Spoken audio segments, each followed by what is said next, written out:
Wake up, 49ers fans. I wanted it to be another victory Monday. It's not, I guess, defeat Monday, Monday of pain. I mean, what are we going to call it here, Larry? It's good to have everyone on Wake Up. Thanks to Sam's Chowder House. And that just wasn't good, man. I mean, I don't care how you want to chalk it up. Close does not count in the NFL. The 49ers were close. That game was within reach. And that's what makes the loss so frustrating, Larry.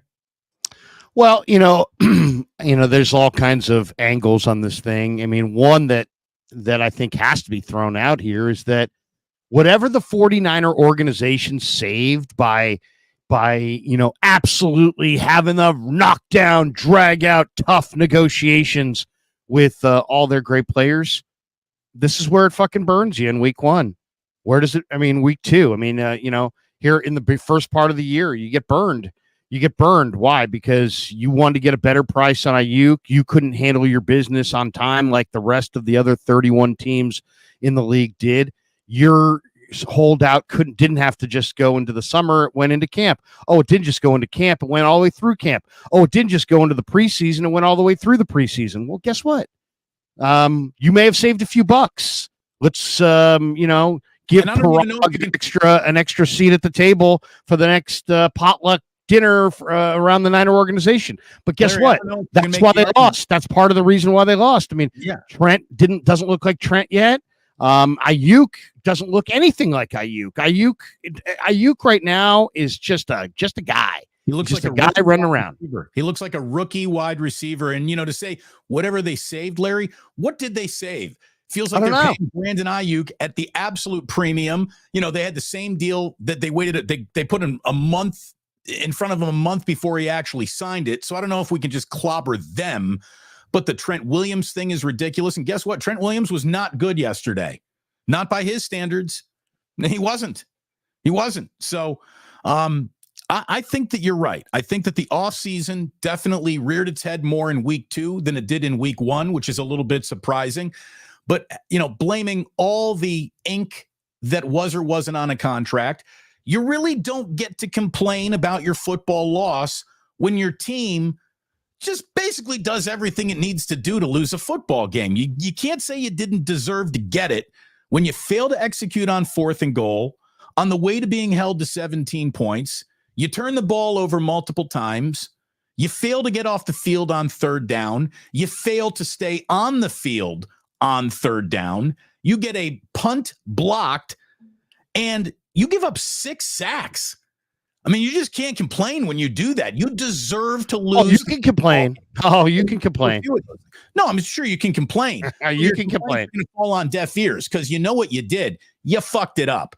This wasn't the refs getting you. It was a little bit of Minnesota. And the one thing that I did, Larry, absolutely nail last week when you asked me, what do you fear the most about the Minnesota Vikings? Remember what I told you? No, that Jefferson, maybe, or the house. Brian Flores. Brian Flores is the guy that I feared the most. And he absolutely put a defensive level clamp on the 49ers that was a little reminiscent of the Super Bowl. You had wide receivers running with dudes attached to their hip. He shut down and made busy traffic in the middle of the field all day long for Brock Purdy. It's why the Niners only went 2 for 10 on 3rd down offensively. So it was an excellent defensive game plan.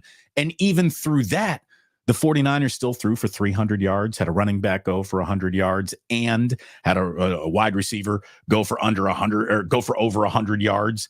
The offense churned 24 first downs, nearly 400 yards of offense. You had your all-world linebacker making incredible plays all over the field. As good as the Vikings were, it was still there for the Niners. They didn't execute. And they didn't execute because they spent as much of the day getting in their own way as the Vikings did. I mean, to me, the Niners' conditioning as a team looks poor right now. That's one. 2, there just was a lot of things that they just couldn't overcome in this game. And you put them all together and you're not going to win. It's as simple as that. The first half, I mean, let's go back to the first half for a second. The first half was totally defined by huge negative plays. Mitch Wishnowsky gets a punt blocked, and then the guy's right there, and he doesn't touch him or do anything. I thought his effort after the punt block was awful.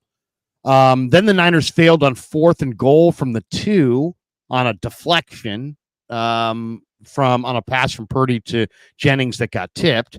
Then, so they're, I actually agreed with Shanahan's decision to go for it on 4th down because you got them backed up. And that only works if you play good pass coverage. Instead, Sam Darnold toasted Jair Brown for a 97-yard Jefferson pitch and catch. That was a huge gaffe. Then the Niners get stuffed on 4th and 2 from the 43 when Ayuk is an illegal shift penalty, and they lose the ball twice on downs. I mean, if you think about it, the punt block is like a turnover. They turned it over twice. Brock had both a fumble and an interception, and they got stuffed on 2 4th downs, and they gave up a 97-yard touchdown. I mean, it's just too much. Second half, Bosa got hurt, but then he came back, luckily. Purdy throws an interception to Metellus. If it wasn't for Isaac Yiadom with his 2 huge fumble recoveries, they would have gotten beat by a lot more. If Fred Warner wasn't on this team, they would have got beat by a lot more. They gave up a sack to Pat Jones that ended one of their third quarter drives. Jacob Cowing muffed a punt. Luckily Yiadom fell on that one and didn't burn him. Purdy turns it over inside your 10-yard line. One play later, Naylor beats Mooney Ward on a easy play action pass where Mooney just bit and it was wide open pitch and catch. So there were just a lot of mistakes. Purdy fumbled at the 4-yard line and Jihad Ward picked it up. So, to me, even so, all of the negatives, Damon, and still the 49ers, after JP Mason scores the 10-yard touchdown, are down 20-14. There's 10 minutes and 16 seconds left in the fourth quarter. And if Nick Sorensen's defense can step up, and this is against Minnesota with no Justin Jefferson. He was out. No Jordan Addison. No TJ Hawkinson. Jones was less than 100%. They were leaning on Ty Chandler. And still you let Sam Darnold convert 3 third downs in 14 plays and 6.5-minute drive.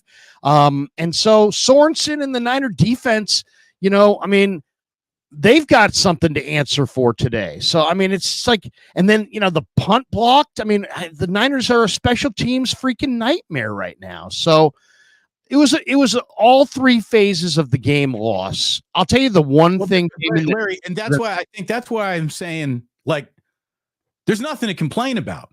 Like, you just do a small handful of the things, of the long list of things that went wrong. You just do a small handful of those, you're going to lose a football game. You do all of them, you deserve to lose a football game. The 49ers did not deserve to win that game. They should have actually probably been blown out by multiple touchdowns, and they were a massive disappointment. It's one of the more disappointing game plans. It's one of the more disappointing afternoons of execution. When I thought the first sign of trouble is when the 49ers get the opening kickoff and they go 3 and out. Folks, if you're looking for bad signs, that's one of them. Kyle normally has this offense ready to play on its opening drive, and it's scripted and it's precise and it works. Yesterday, none of that happened. They go 3 and out on the opening drive. And I'll tell you, there's another little omen of, I bet you the 49ers are going to lose this game. I don't care at what point in the game it happens. When Brock Purdy has passes batted down at the line of scrimmage, I wonder if the Niners have won a single game in which Brock Purdy has had a pass batted down at the line of scrimmage. It feels like that always walks hand in hand with this team losing a football game, and it happened yesterday. So yes, they won the NFC Championship game. He had multiple passes batted in his face in that game. And they won that game. But, to me, there's a bigger issue. There's a bigger issue at play here. The NFC title game, to be honest with you. So, I said they probably should have lost the NFC title game, to be honest with you. I'm just saying that was one game I can remember. To me, the bigger issue that nobody's talking about, it's funny. The day after these games, Shanahan just gets roasted. Right. Purdy just gets absolutely roasted. And both of them deserve some blame. I'm not saying they're blameless. They deserve some blame. But Damon, I watched that entire game back again last night, And I'll tell you the thing that I didn't see at all from, more than I was counting it, and I haven't gotten my exact count down yet, but it's a high percentage. The 49er receivers got no separation from the Minnesota defensive players all day. Yeah. So we can blame Brock Purdy. How did he make that throw? How did he do this? He was throwing it accurately into ridiculously small windows because Debo can't separate from a defensive back, because Ayuk can't separate from a defensive back, because Kittle can't separate from a defensive back, because without CMC, they have no speed. They're the slowest group of weapons I can think of right now. Jacob Cowing's on the team, but he might as well be in a different league because he doesn't play from scrimmage. They have no deep speed. Garendo runs fast for the stopwatch, but he doesn't have any running back instincts. So they drafted a running back who doesn't really have any instincts, and they have no speed on the field. And they wonder why everybody's blanketed left and right. I felt bad for Brock. I know there are a lot of people want to rip Brock today, and I get it. I understand it. He turned it over twice. He fumbled it once. He turned it over, twice with an interception and a fumble. And heck, that pass on the last series that went to Debo, that went through both of Andrew Van Ginkel's hands, that easily could have been his third turnover. So I get it. If you're sitting here going, hey, man, Brock, completed 28 of 36, which is a high percentage, and he threw for 319, but he turned it over twice, and he could have turned it over more. I get it. I understand what you're saying, but go back and look at that film and tell me where he had receivers open. I mean, Sam Darnold, the space that the Vikings receivers got against the Niners defense was so much greater than the space that the Niner receivers were getting against the Viking defense. That's all I'm saying. I didn't see any separation, and that's typically what you need is separation. I mean, I'm looking at the Jefferson touchdown right now. Damon, he had 5 to 7 yards of separation on both defensive backs. Well, Larry, so first of all, you deserve to give up a 97-yard touchdown if you're going to try to guard Justin Jefferson with a safety. What are you doing? They had 2 safeties on him. I understand that. That's another mismatch. You're right. You're absolutely right about that. Where's Mooney? Where's Mooney? Follow him around, target him, whatever. I don't know. That was a mess. But here's the thing. You know what Justin Jefferson is? The best in the NFL at his position. So you're going to get cooked by that guy. So you cannot give Kevin O'Connell literally the matchup he's looking for. In the fourth quarter, though, when they went on that long drive, they didn't have Justin Jefferson, and they still got it done with Trent Sherfield and Jalen Naylor. And Brandon Powell. That's when Darnold threw his best ball of the entire day. His best ball of the day was not when he hit shoulder down the seam. That 27-yarder to Naylor was kind of the nail in the coffin of the day.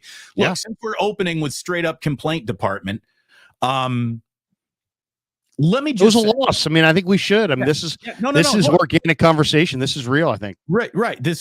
Hey, that's what we do, baby. That's what we do. That's why we're here. By the way, like and subscribe. Thank you for being here. It's great to have you. We are going to calm everyone down.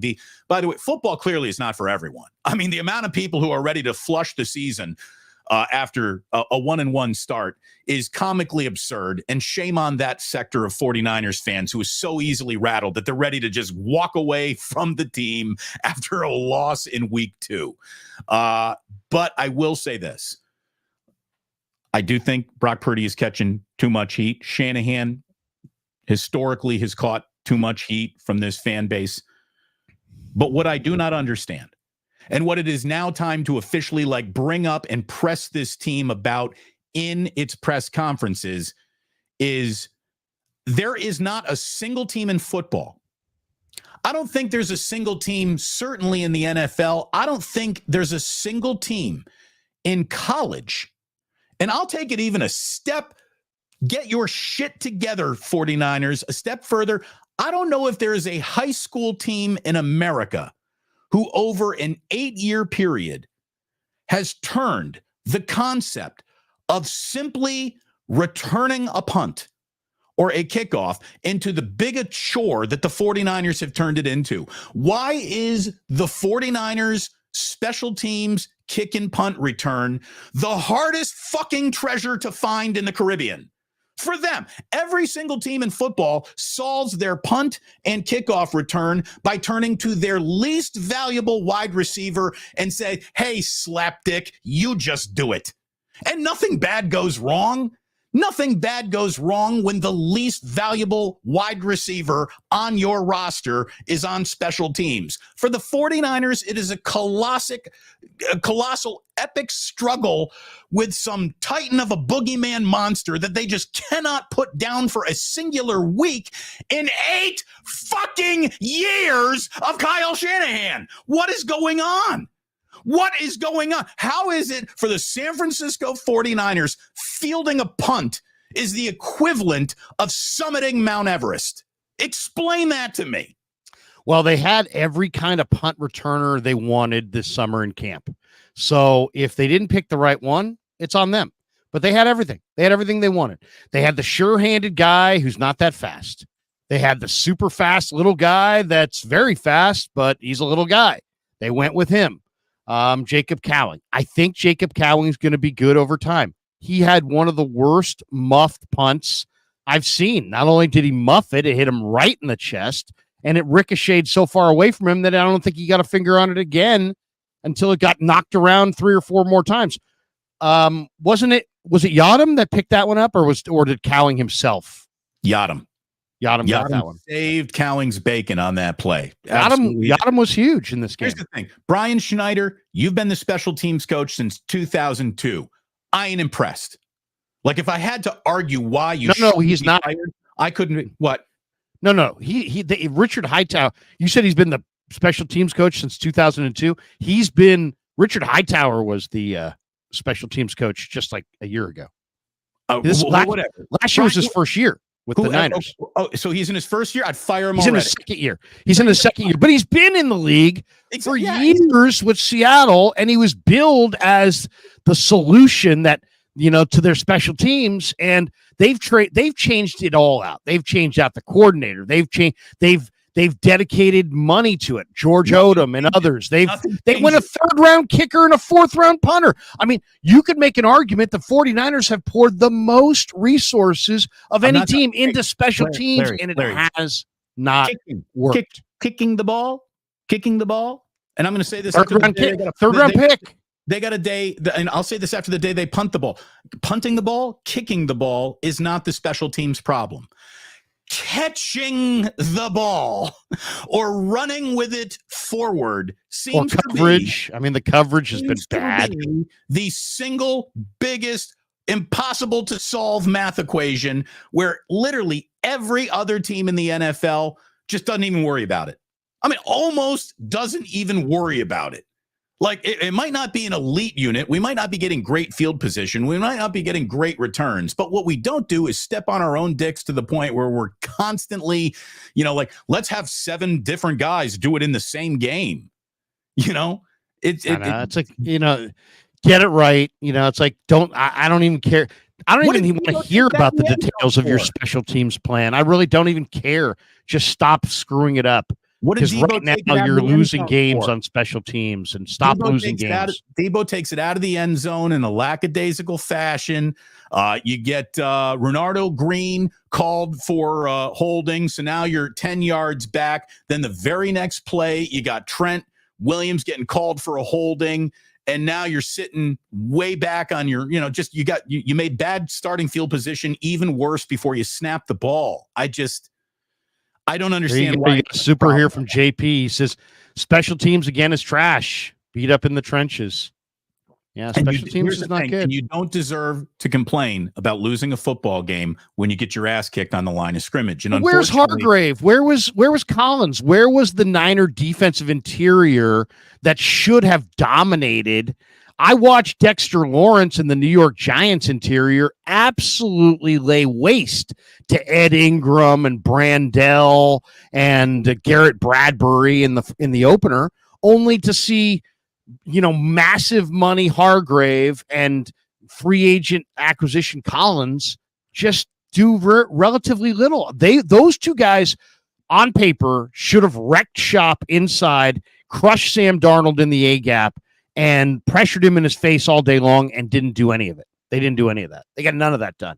here's the thing, Larry, you can't have the nickname Grave Digger when you dig no graves. Okay, you cannot be the grave digger when you the guy digs no graves. He hasn't even brought a shovel to work most of his days. Javon Hargrave had one more tackle than the 49ers starting quarterback had yesterday. He didn't do anything. I also thought that, here's a guy who plays pretty much without criticism because he's done a really good job since the day he's shown up. I think that's Mooney Ward's worst game with the 49ers since showing up with the 49ers. He got lost in space multiple times. The backfield communication was off all day, and the team was out of sync all day, and they went into the locker room, and they didn't put it together back in the locker room. Humpty Dumpty fell off the wall yesterday. He really did. Let's talk about the things that really matter here. They got gashed for 8.2 yards a carry by Ty Chandler. Minnesota ran for 146 yards in this game, 6.1 a carry. Okay. First of all, I'll say this. Let's give credit where credit's due. Minnesota has a really good coaching staff. Flores and his defensive coaches, they're really, really good. Kevin O'Connell and the offensive staff, really, really solid. I really believe, Damon, this is one of the better coached NFL teams that the Niners will face. This is also a very tough place for the 49ers to play for whatever reason. But at the same time, where's the run D? Where's the run defense? You have not been able to stop the run. If you can't stop the run, it's going to be a long day at the office. Now, we'll get more into this later in the week, but up next for the 49ers are the Los Angeles Rams, right? And the Rams in the first two games, Damon, have just been absolutely atrocious against the run. Detroit gashed them for 5.3 a carry, and then Arizona just gashed them for 5.8 a carry. They ran for 231 yards yesterday. James Conner ran for 120 by himself. So this is the game where the Niners ought to fully commit to like a 60-40 run pass. But Damon, after that first game against the Jets where the Niners just ran it all over the Jets, unless Mason wasn't healthy, why wouldn't you just come out and run it right down Minnesota's throat and make them stop it?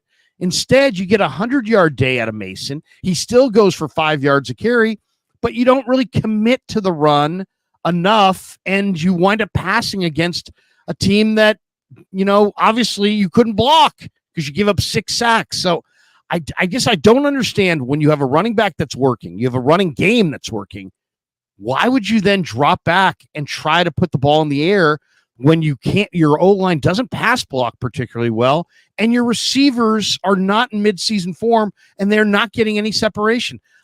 To me, I don't understand Shanahan's game plan yesterday. It should have been a 60-40 run pass kind of a game plan, or 50-50. Instead, they were right there in the game, the entire game, and it was 60-40 pass run. I don't get it.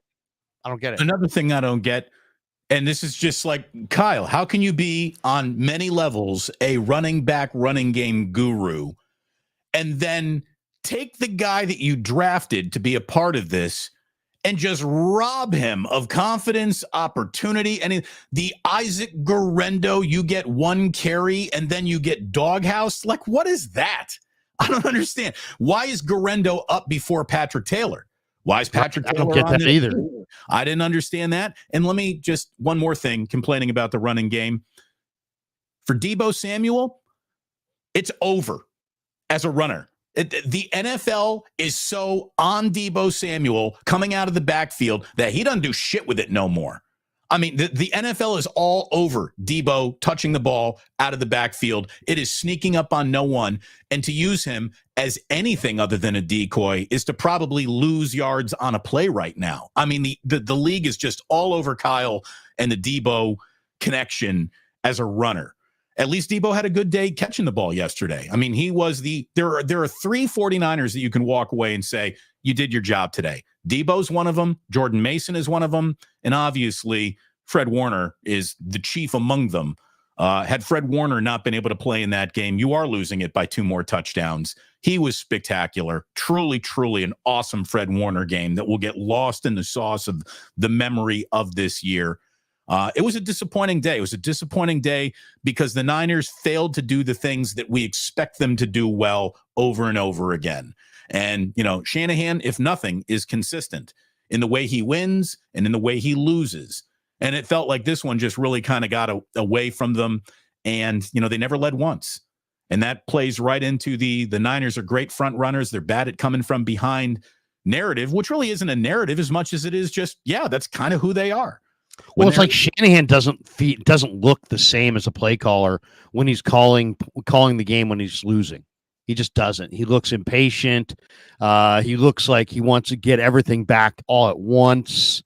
The other thing that jumped out in this game, Damon, is that, last season, the Niner defense allowed opposing offenses to convert 40.9% of their thirds into firsts, and that was not good. And that's part of the reasons that Steve Wilks is not here anymore, right? That was 24th in the NFL. And in some ways, it's pretty freaking amazing that last year's 49ers reached the Super Bowl with a defense that was 24th in third down conversions defensively. You're 24th in the league. You can't get off the field to save your life, but you made it to the Super Bowl. That's pretty incredible. But then that problem reared its ugly head again in this game where, if you say the number one reason the Niners lost to the Vikings, third down. I mean, third down is the money down. The Niners went 2 for 10 and the Vikings went 7 for 12. 7 for 12. So, I mean, that's so not good enough. And I understand that people want to blame Purdy, but Purdy at the end of the day is still 18-5 in 23 career starts. And he's still against all these exotic blitzes with his weapons that held out and his star teammates that weren't there. It's like I thought he played all right. I mean, 319 yards against this Viking defense, despite being sacked 6 times, throwing balls into the tightest of windows to receivers who are not catching them. I mean, I'll say this for Debo and for Ayuk. He got paid, but right now he looks like the 3rd best wide receiver on the team and the 4th best receiver overall. Ayuk doesn't look as good as Debo. He doesn't look as good as Jennings. He doesn't look as good as Kittle. Last year, he was their best weapon. When I saw that Brandon Ayuk actually had 4 catches for 40-ish yards, I was like, wow, that's actually better than I thought he had, because that's how impossible he was to find for most of the afternoon. So it was an incredibly frustrating day. Disappointing performances from guys you normally count on for sure. It looked like the offensive line, which everyone was starting to believe in week 1, had a massive regression in week 2. Larry, I think it was a little bit disappointing for us. I think you and I, maybe more than most who cover this team, frame things correctly by looking at what the other team is as well. And I think that we absolutely, you and I are both a little guilty of overlooking the Vikings because of just Sam Darnold is easy to dismiss at times. And it was really easy to dismiss Vikings week 1 success because the New York Giants are that bad. And so we put it all into the stew and walked away saying, Brian Flores is maybe going to put together a good game plan, but the 49ers are going to win this game. The Vikings are better than we thought they were. The Vikings at 2-0 look pretty darn good. And Sam Darnold is, dare I say, improving just a little. He's getting better. And Kevin O'Connell is a smart coach and is bringing out the best in him. He's got as dangerous as a weapon as any team has in its garage in Justin Jefferson. And Brian Flores checks the box of, I know exactly what I'm doing out here as a defensive coordinator. And I think we kind of dismissed and overlooked the Vikings a little bit and maybe put too much into the win over the Jets as a sign of nothing but good things to come. So I'm going to give the both of us a demerit Since we're throwing around blame, Larry, the both of us are going to catch a little blame, maybe. I feel like I had this thing pegged. I mean, we went through this season, and I know that I said I see the Niners going 3-1 out of the chute, and they're going to go 3-1 out of the chute. I mean, I thought they would lose a game. They're going to lose a game. But you picked the Niners to win this game. You picked the Niners to win this game. So I don't know if I picked the Niners to win this game because what game did I have them losing? I definitely didn't have them losing. Maybe I had them losing next week. Maybe I had them losing next week. I had them 3-1 out of the chute, right? So New England, I definitely didn't have them losing to, and I had them 3-1. So I had them losing to either the Rams or the Vikings, and they're going to wind up losing to the Vikings and not the Rams. This still sets up for the 49ers to dominate the Rams next week. The Rams are a bad outfit. I don't know if you watched any of the Rams, but the Rams, are a team that came out in week 1 and they looked really, really good, right? I mean, they were fired up. They almost beat Detroit and it got to overtime and then they just got destroyed, right? It was 26-20, the final, and Detroit just ran down their throat in the overtime. They caught big injuries. Yeah, and what happened in that game is they lost Puka Nacua, and then they lost Joe Notaboom, and they lost Steve Avila. And all those guys are on IR. So here we are in week 2, and they couldn't stop the run in week 1. Then week 2, here comes Kyler, and Kyler throws for 3 touchdowns. Harrison Jr. goes for 130. Connor runs for 120. The Rams' O-line is a mess, and Stafford was sacked 3 times in the first half. And Cooper Kupp, by the way, in the first game, Damon, of the season, 21 targets for Cooper Kupp in week 1 against Detroit. And then in week 2, what happened? He hurts his ankle. He left in the second quarter. He didn't return. His status for this week is up in the air. John Johnson, the safety, left in the third quarter with a shoulder injury. So on paper, the Niners are going to go to the Rams and they're going to absolutely destroy the Rams. And then I think they're going to come back and get a Patriot team that's playing pretty good defense, but I think they're going to beat that Patriot team. So I do think the Niners are going to go 3-1 out of the chute. Arizona looks pretty good. Arizona looks pretty good. But that's the game after, right?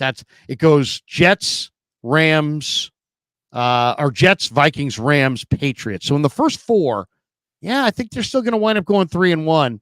But this was an ugly game in all 3 phases of the game.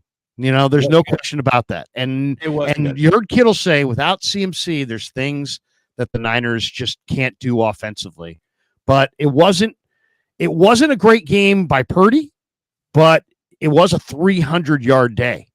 And the guy's got a passer rating of over 100 in 15 of his first 25 career starts, and only 6 quarterbacks in history have done that. So for all the people going, Purdy sucks, here we go.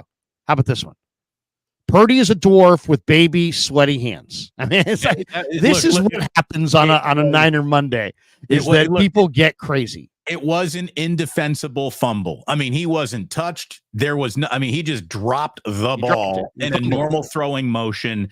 And, you don't want to see that. But yeah, Purdy is, like you just said, he is in a category of the start to an NFL career where he's surrounded by a Hall of Famer, a future Hall of Famer. Carson Palmer, to me, is in the hall of he was really good. He was a legitimate franchise quarterback. He could not just overcome the Cincinnati Bengals. And then you have Tony Romo, who's easy to joke about. Remember, Tony Romo was a 4-time Pro Bowl quarterback and was pretty damn good for a while there. And who else is no playoff wins, right? Or one? No playoff wins. But this isn't a playoff stat. This is the playoffs aren't included in this. First to passer rating 110 or better in your first 25 games. And we're not talking playoffs.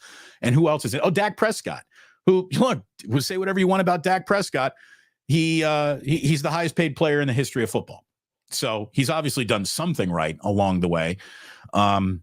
It was just really, really disappointing for sure. There's no doubt about it. And having said all that, Larry, every single thing that the 49ers want to still accomplish this year as a football team is in front of them. They have been eliminated from nothing, including the 1 seed, including the Super Bowl, including the really good year that everyone expects. They we're not going undefeated. If you thought that they were going to drop a 17-0 on you, you got another thing coming. So people do need to calm down just a little bit. There's 60 quarters of football left in the season. There's a lot of time for Ayuk to play himself into shape, for Trent to get his shit together again, for this defense to gel and start figuring it out. There is time, to say the least. It's a little bit too early to panic. You're not in the 0-2 club, which sets you up for the almost kiss of death 0-3 club. They're 1-1. It was a disappointing defeat in a city that we now have to say, Larry, it's like the Voodoo Dome. Like, for whatever reason, I am never picking the 49ers to win a game in Minnesota until they actually do it. It's a tough place to play, man. It's a tough place to play. It's loud. It's, the fans are into it. In that stadium too. There was a lot of red in that stadium. I need to calm down a second here, Larry. You need to calm down. We need to calm the chat down. So let's take them to our happy place. Let's take them to Half Moon Bay. Let's show them how beautiful life can really be as a 49er fan if you make a pilgrimage to Sam's Chowder House. Show everybody the calming serenity of Sam's Chowder House, and you can drown your losses and pain in clarified butter and, cioppino. Look at that. Doesn't that make you feel better right there? Doesn't that paella make you feel better about everything? That paella has never had a punt blocked. That cioppino has never fumbled a football in its life. Not once. I don't even think they've had a single server in the history of Sam's Chowder House, Larry, drop a plate, drop a dish or a tray. That's how secure. There's ball security. there's seafood security at Sam's Chowder House. So it's a great spot. It's a great spot. And if you're coming from out of town and you're coming to Northern California, what you do is you fly in on a Friday. If you get in like midday Friday, you head right out to Half Moon Bay and you sit there on the water and you just have a couple of cocktails and have some baked oysters and then maybe some seafood pasta. Oh, man, you can't go wrong with Sam's Chowder House. The food is incredible. The location is second to none. And all I can say is if you go there, I guarantee you'll have a great meal.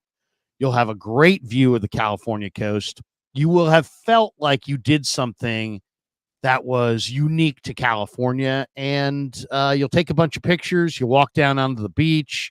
Literally, the beach is like 15 steps down. A nice little beach. You can sit there on the sand and hang out. Sometimes at Sam's, there's a wait. So you'll go in there, you put your name in, and they'll say, yeah, we'll have your table ready in 35 minutes, sir, because it's that kind of a place. It's very, very crowded. And it's very, very expensive, very, very attractive to a lot of people. So everybody wants to be there. So that's a spot to be. So people will wait a half hour, an hour sometimes. But what do? They give you a little thing that lights up. You put it on, you carry it with you. You go down and sit on the sand. And then all of a sudden you get that alert. Hey, your table's ready. And you just have that nice walk off the sand, up the stairs. And you're sitting there on the patio, eating oysters, drinking beers, looking at the sun go down. It's amazing. It's an amazing experience. It really is. Everything gets better. There's a guy in the chat saying, like, dude, know the room. Nobody feels like eating after a loss like that. Yeah, I'm looking at some of your avatars. If defeat meant you're not eating, this would be a better in shape crowd for sure. So don't tell me that you're not eating after a loss. You got a lot of people pity eating after a loss, and you can't do better job. What is here? Let's get to the brass tacks on this. There always is going to be a number. Sometimes you play the perfect game and a DB falls down and everybody, there's not a lot of question as to who deserves the blame or what went wrong. Most of the time, it's a series of things. Well, it was a little bit of this. The O-line gave up 6 sacks. It was a little bit of Purdy. He's got small hands. He turned it over. It was a little bit of Shanahan. He ran the ball not enough, and he passed the ball a little bit too often. It was a little bit of Sorensen. It was a little bit of Collins and Hargrave. It was a little bit of Mooney Ward. He wasn't very good. It was a little bit of Devondre Campbell against the run. It was a little bit. Okay, you're right. It is a little bit of this, a little bit of that. But if I said to you guys, give me your primary, forget secondary, primary? What's your primary concern coming out of week 2? Is it you're not going to have Christian McCaffrey and you don't think Mason can get it done? Is it Shanahan? There's an awful lot of people want to blame Shanahan. Is it Purdy? Have you decided that he's not him after 18-4 or whatever he is? Is it the Niner O line that you've decided that even with Dominic Pooney isn't good enough? Is it the Niner D line? Is it Sorensen? Is it because to me, there's never one thing, but the thing that bothered me the most, because I just seemed like it was every play, is I'm not seeing the 49er weapons getting any separation from the defense. Is that on Shanahan for the play calling? And maybe it's not it's surprising nobody. Somebody in the chat said, hey, the Niners are very predictable. If you play man, that shuts them down. They can't get open. Is it as simple as somebody played man-to-man defense and they can't get open against man? But the thing that bothered me the most, because they ran the ball with Mason well, and I'd like to see him run it more. And I thought their defense at times did some good things. But I just, every time Brock dropped back to pass, even when he completed them, Damon, I was like, oh my God, I can't believe he threw that. Oh my God, I can't believe he put that ball in harm's way. Oh my God, that was almost picked. But then you look at it, this is what his choices were. Every time he dropped back to pass, Debo, Ayuk, Kittle, CMC. Kittle got separation a couple times underneath, but even that wasn't pure separation because they weren't playing man. He was just kind of off to the side in a zone. I didn't see that separation, and that to me is a problem because if the receivers can't ever separate, then Brock's going to have to literally thread the needle this entire season, and that's hard to do. So that was my concern. The most wide open I think any receiver was all day long is when Debo went over to the sideline to hang out right down by the first down marker and kind of just got lost on the field. And Brock had to scramble around, and then he found Debo, and they actually reviewed that play. Amazing play. His heel was on that was Purdy's best play of the day. That was maybe Debo's best play of the day. And it was his most open play of the day. And he wasn't even running. He was standing still. And maybe that's why he was so open, because nobody can really guard the guy who just stops and stands on the sideline. You think, what's going on here? So it was just a weird day. And look, Debo runs through guys, not past them. There's a reason why Debo runs through guys. It's because he's not running past anybody. And if Brandon Ayuk officially is the I cannot separate from man-to-man, they should have traded him, and they should not have given him $30 million. If that now, right now, would you if you could undo that, would you undo it? No, because I also think it's market rate, and you're going to run into that and the next guy. And I just think that Brandon Ayuk is much, much better than the first 2 weeks that we've seen out of him. If we're talking about Brandon Ayuk like this in week 6, we got a massive problem to talk about, Larry. But I don't think we will. I do not think that we are. Last year he was a difference maker. This year he doesn't look like a difference maker. If he can get back to his difference maker status and that level of conditioning and explosiveness and separation ability, then that's one thing. But the guy that I've seen the last couple of weeks, there's no way he's worth that money. I just think that when we get to the end of this season, and I think it's going to be like this going forward, just in our football lives going forward, especially now that there's a 17-game schedule and an 18-game schedule is coming. And as soon as it's 18, they're going to bump it up to 20. Probably they'll be playing a 20-game NFL regular season schedule, certainly before 20 years goes by, right? So it's coming. And what I really think is, as we've watched the preseason devolve into something that NFL teams would rather just not even participate in, I think we have the first 4 weeks of football where we just should expect uneven performances, wacky results, goofy outcomes, and the preseason is really like the first 4 weeks of the regular season now. And I think the 49ers are an elite NFL team who will work their way through this. That's why I'm not just going nuts. Special teams is a fucking problem, and I'm ready to yell about that shit because that shit's been going on for way too long. a loss to a decent Minnesota Vikings team that's come out of the gate on the same page is not going to spin my mind out of control. Get back to me in week 10. Get back to me in week 10. Tell me what this team's record is in week 10 with 7 weeks to play. Then, I just didn't. Then we'll start talking about what we're really worried about. I think their record is going to be good because I think the league is not that great. I think they're going to win a lot of games, but it's not about winning games. It's about championships. It's about, can you win a championship?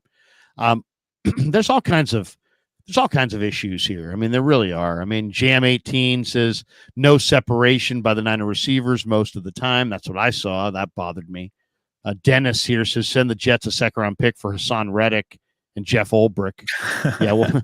The Niners wanted Ulbrich, and the Jets and Robert Saleh said no, we will not allow Ulbrich to interview. And then, of course, Hassan Reddick is sitting there available for probably a third-round draft choice, since that's what they, I think, traded to get him. So they probably want to just recoup their third.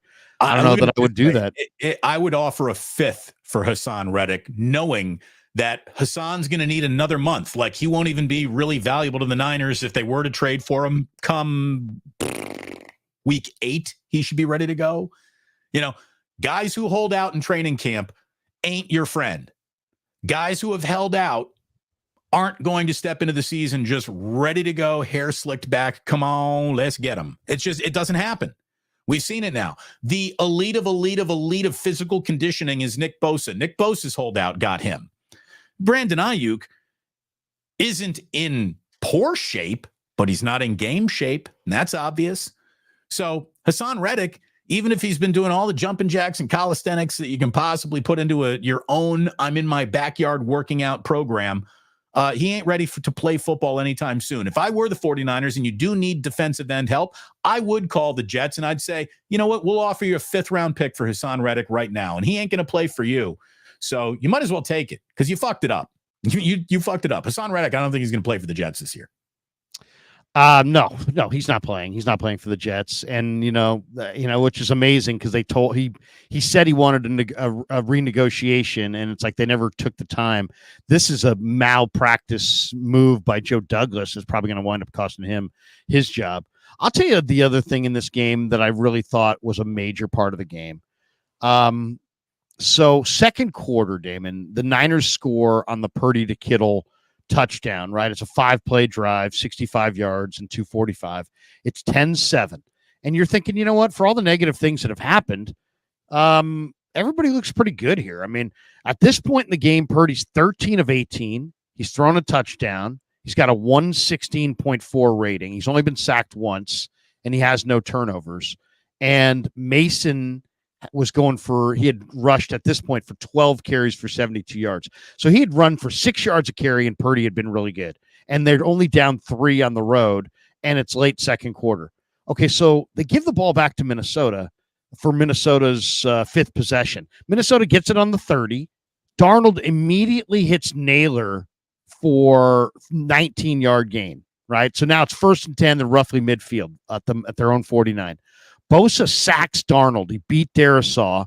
So now that leads to a 2nd and 15. Then Darnold throws to Aaron Jones, and Lenore just comes up and smoked him. And so now it's 3rd and 13. And you're thinking, oh, you know what? You're getting off the field, but then Darnold finds Jefferson on 3rd and 13 and moves the chains. Ultimately they get the ball down to the 39-yard line and they kick the 39-yard Will Reichert field goal. To me, that was huge. That was absolutely huge because the Niners had taken the momentum back. This all started because Darnold got picked off by Fred Warner and he had that 25-yard return. So otherwise they were looked like, they were in the red zone and they were going up 17-0. They were going up 17-0 on the Niners at that point, right? I think it was 10-0 at that point. Larry, the Niners get the ball back. They go for the touchdown. They switch the momentum, and you're like, okay, they've switched the momentum, and now they're going to pull that thing where they kind of in and out of the locker room, even though Minnesota had the ball and was getting the ball to begin the third quarter. You're thinking Niners have the momentum, and instead they kind of, they give up that field goal and that short drive, and Minnesota gets the momentum back. They're down by 6, and it changed the whole thing. And if you look at the way this game went, that little 3 points there right before the half was absolutely huge for the Vikings. Yeah, look, they deserved to lose the game. So I'm not really going to complain about it. They deserve. Football teams that play like that don't win road games. Full stop. It's also really frustrating to lose when your quarterback throws for over 300, your running back goes for 100, your wide receiver goes for over 100, your offense is churning out first downs, your all-world linebacker makes what could be the interception of the year for the 49ers. Sam Darnold did not throw a bad ball as much as Fred Warner turned into an Avenger and made an incredible interception. Then you get Fred Warner causing 2 fumbles in this game. He peanut punches one out right at the goal line to save a touchdown. Your all-world defensive end has 2 sacks. Your all-world tight end has a good game by any measurable standard of modern tight end play. There's things that did go right for the Niners, and that's what just boils over into the frustration. If you want to motherfuck this team, go right ahead. Go right ahead. They deserved it after playing like that.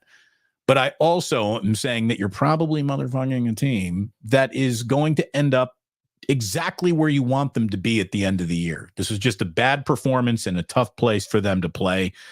And look, Larry, I know we got a lot of super chats coming in. Since the show started 50 minutes ago, why don't we go through a batch of them right now to see what everyone's on to? So let's. I will say this too, just looking at the box score and looking at my notes again. Purdy had played a pretty good game up until the third quarter. And the third quarter, things just started going south. I mean, it really did. The Niners' first drive, that third 11, he gets sacked by Pat Jones. They're punting. The next drive, he gets intercepted by Metellus on 2nd and 11.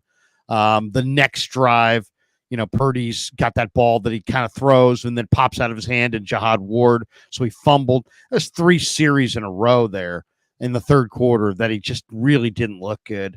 But I'll say this, he did bounce back with that 12-play drive, from the 1-yard line, the 99-yard 12-play drive. But even that one, Damon, kind of pissed me off from the standpoint of hurry the hell up. You know what I mean? I mean, you need to score fast, and instead you went on a 12-play, 7-minute drive, right? And took a lot of the clock. I don't think Kyle's got a hurry up offense. I know they don't practice hurry up. They don't have enough. They don't practice hurry up. They don't have enough speed. They can't play from behind, and they can't play with any kind of tempo. So it's just, I kind of wonder about and it's funny. I asked Shanahan last year, Damon, about this. Are you saying can't? Are you saying can't or didn't? Because I would say can't. Oh, okay. Well, if you can't, I would say can't talk about them under any prism of playoff team or Super Bowl contender. And I think we're talking. That's crazy because they have the talent, and we know they're going to be a playoff. They've got they entered this year with over an 80% chance of making the playoffs, according to the people who chart those things. So they have a great chance to make the playoffs. But I asked Kyle last year. I said, "Hey, remember early when you first got here, you guys would play a lot of tempo?" And he's like, "Yeah, we played a lot of hurry up and a lot of tempo early on."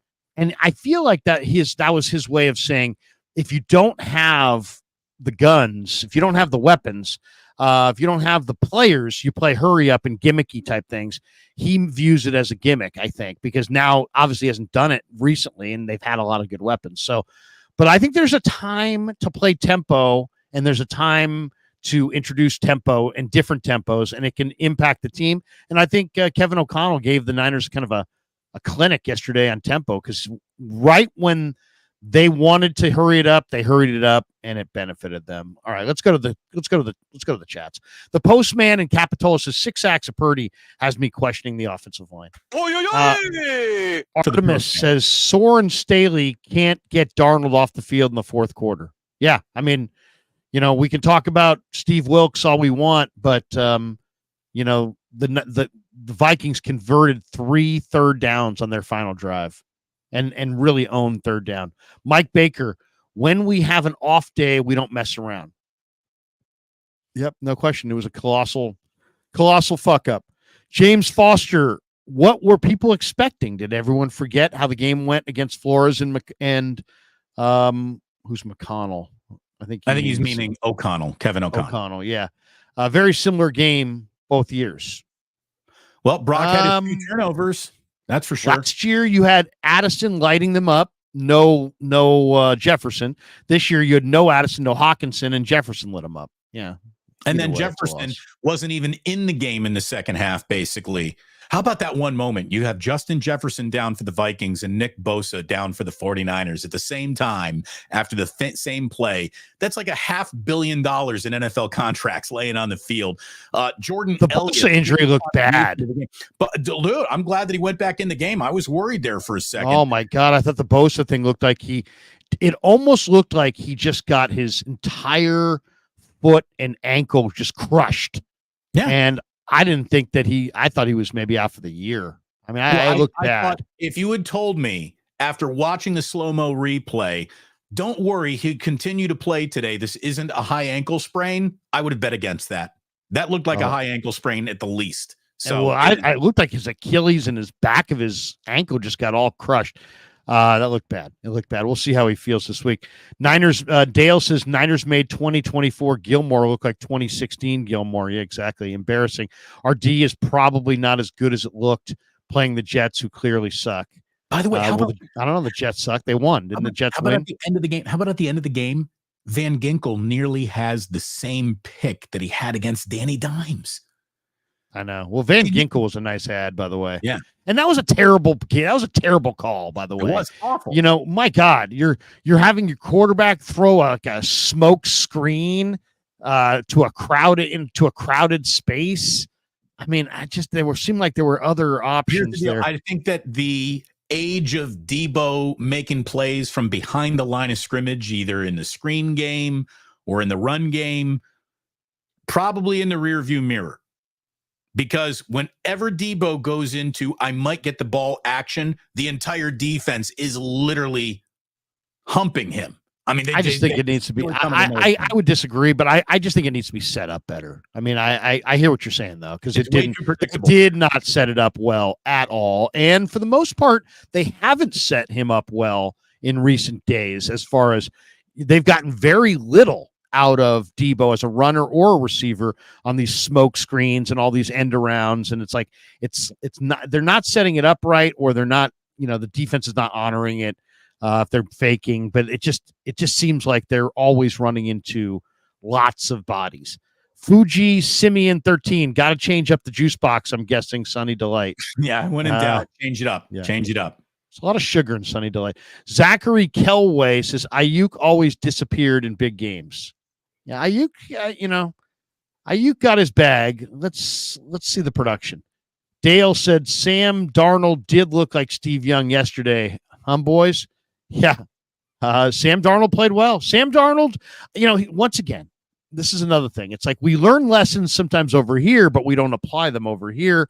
And then all of a sudden people are making the same mistakes over and over again. Guys, can we just understand the one basic thing when it comes to quarterback play? Nobody knows what they're looking for, which is why all these teams swing and miss in the draft. Nobody knows what they're looking for in a quarterback until they actually see it. Nobody can project a quarterback from college to the pros with any certainty. Everybody's guessing for the most part.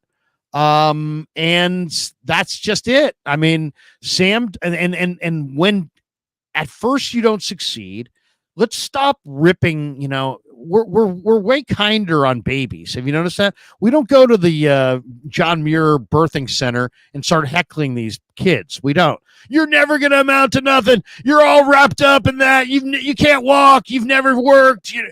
They're babies, right? So we don't do that. And basically, these NFL quarterbacks that are coming out of college, it takes time, and you're going to fail. And all I would say is do the exercise that I did. Go look up Hall of Fame quarterbacks. And if you have 20 minutes, click on each of them in their Football Reference and see where they were after a year, 2 years, 3 years, 4 years. Most of these Hall of Fame quarterbacks weren't good early on. For every Pat Mahomes, Ben Roethlisberger, Russell Wilson, Dan Marino, there's like 20 guys that took 3 years, 4 years, 5 years.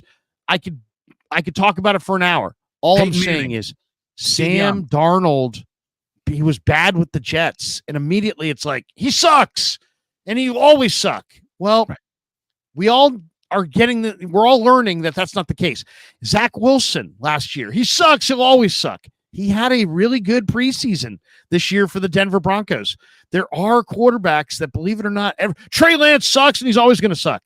Maybe, and today that's true, but I would say pump the brakes on just absolutely issuing these. They suck in the present, so they'll suck in the future, because this quarterback position is, you need to evolve. And there's, the college game is in college game. They hold up a goddamn card and they're like, okay, it's the purple.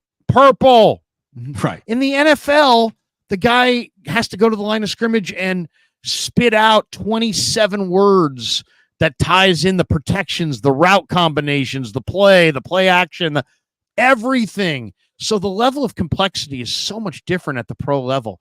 I just think that, like this year, if Caleb's not good early, let's not just be like, Caleb's going to be a bust forever. Right. It takes a while. And and Sam Darnold's proof of it. He's going to be good. I mean, I don't think anything yesterday was accidental. Sam Darnold's pretty good. Here's the thing. Let's see what Sam Darnold's going to be. I'm not about to completely reset the compass of his career, but he is now in a better situation with real talent around him, a coach who knows what he's doing. And what I think I heard on the broadcast yesterday, Sam Darnold is the youngest quarterback to ever be on his fourth team. Yeah, he's like 25 or 26. 26, 27 years old. He's on his fourth team already. He didn't really even get to play for the first good team he was on, the 49ers. And the Jets were a disaster, and we all see what Carolina has been. So he was in bad spots. He got into a better spot. Now he's in a good spot that actually presents playing time to him. And Steve Young was terrible in Tampa. He capitalized on it. Larry, here's what Sam Darnold did yesterday. He hit all of his singles. He made all of his layups, all of the, you got to have this underneath really easy. That's got to be about an 85% chance completion every time you throw it. He hit all of his layups, and his one big deep shot of the day, he hit that too. Like, you take away 97 yards of that Justin Jefferson play away from Sam Darnold, his day goes from really impressive to just a day. He did what he needed to do. He made all the little plays, and he hit the one big play of the year. So, he did it. He got the job done. Purdy was more consistent, yet didn't get the job done. So, it was a frustrating afternoon for sure. I mean, and when you say didn't get the job done, he completed almost 80% of his passes for 319 yards, going up against a defensive coordinator who blitzed the shit out of him. They sent 4, they sent 5, they sent 6, they sent exotics, they played stunting games. He does have a unique system, and he brought the house. So, nothing's perfect. There's always going to be some bumps in the road. Right. But all I'm saying is, man, Sam Darnold looks pretty good. And Steve Young looked bad in Tampa, and Sam Darnold looked bad with the Jets. But it doesn't mean that Sam Darnold's bad forever. Third down is your quarterback down. And on third down, Brock Purdy was 20% yesterday. Yeah. So that's the thing. He might have had a better complete game, but in moments, Brock Purdy did not take advantage of the moments that were needed to win that game. And, here it is. Brent Smith says, Damon, coverage bust, Damon. Yeah, it was a coverage bust. And Sam Darnold made him pay. That's the thing. I don't care how he put the ball out there. He put the ball out there. I mean, he hit a huge arm, and we saw it on full display. He hit him in stride, and I don't even think it was his best pass of the day. His best pass of the day was that 27-yarder to Jalen Naylor in the fourth quarter, that back shoulder laser that he threw. It was a gorgeous ball. It really was. Oh, he threw him open. It was a great catch. We got this one from Daza. So the defensive issues weren't all on Wilkes. I mean, it's, first of all, there's this thing going around yesterday. All these people were tweeting about Wilkes, and it's like, guys, some people feel like Wilkes got an unfair deal here. I don't see it that way at all. There's incredibly high standards, and if you get it done, you keep your job. If you don't, you move on. The fact of the matter is that if your coverage and your rush plan aren't tied together once, you're fucked up. And his rush plan and coverage weren't tied together 15 times over the course of the year, at least. So he was fucked up. So he had to go. And as far as Wilkes, go look at his go Wikipedia. Go Wikipedia his career. And what you're going to see is the guy's been coaching for like 25 years. But what you're also going to see is he's had like 22 different stops in 25 years. Right. He's never reached year 4 anywhere, right? He's moved. He has a nomadic career that was firmly established as a nomadic career years before any association with the 49ers. So this whole like Steve Wilkes should still be here. Hey, dude, you're the defensive coordinator. And when you got dudes that are Cadillacing in the NFC Championship game, that's on you, baby. So it was time to go. And that's real. And look, we could talk about all of the things. If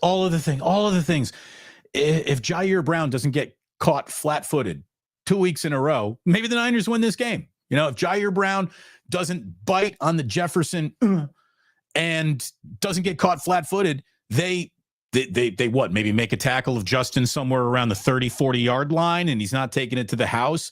Jair Brown got caught flat-footed against Lazard last week. He got caught flat-footed again this week. He's a good player, but he's peaking. He's leaning. Well, I mean, let's just say what he is. Let's say what it is. I mean, the guy is a box safety who can knock your socks off, and he's got great instincts for the ball in the middle of the field, like a Tayshaun Gibson, who had 35 career interceptions. And Jair had a bunch of interceptions. I think he had like 10 each in his last 3 years in Happy Valley. But he also went in the 3rd round for a reason, because he doesn't have awesome 40 time. And he's not a great coverage player in a league where safeties have to play coverage. So, you know, that's the problem with the 49ers safety play right now, is that, yeah, they have 3 good young safeties. Hafanga's a good young player. Jair's a good young player. And Malik Mustafa, I think, is going to be the exact same. But they don't have a coverage guy. Those guys are all in the box thumpers. I don't think, like, Hafanga is not a coverage guy either. And he's more of a in the box, attack the line of scrimmage. I think they're best. I think, unfortunately, the Niners have 3 young safeties that are all better closer to the line of scrimmage. They need to take a Luter or a Renardo or, you know, Ambry or one of their corners and get them to play coverage at safety. If they're going to improve their coverage, because the guys they have are more thumpers and more run players than pass players. And that's what you're seeing. I love Jair, but what he got burned on, that's his weakness. He's not a great pass coverage safety. He doesn't mirror well with receivers up and down the field. He's a little too yoked up for that. So, I mean, that's his weakness. So it's not that, to me, that was not surprising. Tobin dropping a super chat, and in his avatar, he's either standing in front of a waterfall or holding a lightsaber. I can't tell. Either way, he says, did Javon Hargrave even play yesterday? Sheesh. He hardly played. Like, again, he had 1 more tackle than the 49ers starting quarterback had. That's it. Yeah. You don't get 2 tackles, no pressures, no sacks, no hits on the quarterback. No more Gravedigger. No more Gravedigger on him. I don't want to hear it again. No, don't give me your nickname. You're Javon Hargrave right now. You want to sack the quarterback. You want to make plays. You want to show up and really impact the game. Then we'll call you the Gravedigger. Until then, you're Javon Hargrave, number 98. What else we got here? What else we got in the supers, Larry? Because I know when people get them, they sometimes can't stick around to the end of the show when we normally go through them. So let's get them. Sarah, the domestic goddess, says, I love the defeat of the overreactors who will never touch an NFL football or an NFL field. It truly brings out the most beta freak out by guys. She's right. Yeah. She's kind of right there. Well, I mean, I'll say this. I mean, the only thing I hate is, and Farhan did this week, it's this misery loves company. It's like, other people, all other teams also struggled. Fuck other teams. I don't care about. Don't tell me about. When my kid shows me as a report card, something tells me I'm not going to be, put at ease because some jackass sitting behind him got worse grades. You know what I mean? Right. You know what I mean? Yeah. Well, and I'm not here behind me is a fuck nut, and he got an F-. Oh, well, in that case, then I like your C+. No, you know what I mean? What I'm not here for either is the argument like, hey, you put Brock Purdy in another situation, he wouldn't X, Y, and Z. Well, he's not in another situation.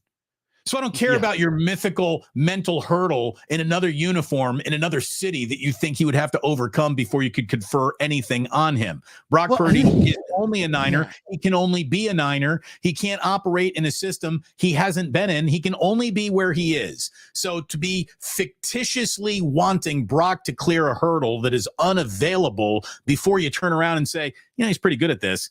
Here's the thing. If your problem is I don't want to evaluate Brock Purdy in the 49ers offense, then you really shouldn't be here at all, because that's the only way you can evaluate him. Here's the bottom line on the whole Purdy thing. If you want to critique him, come on, critique anybody. I don't care. Everybody deserves to be critiqued. It's when you get to they gotta go in a different direction. He's 18-4. He's 18-4. Yeah. Or I'll tell you the other one that's really annoying. And I get that for some reason we get this a lot. And I'm not sure if there's a certain group of people that put out this message in the ether and people just copy it or what.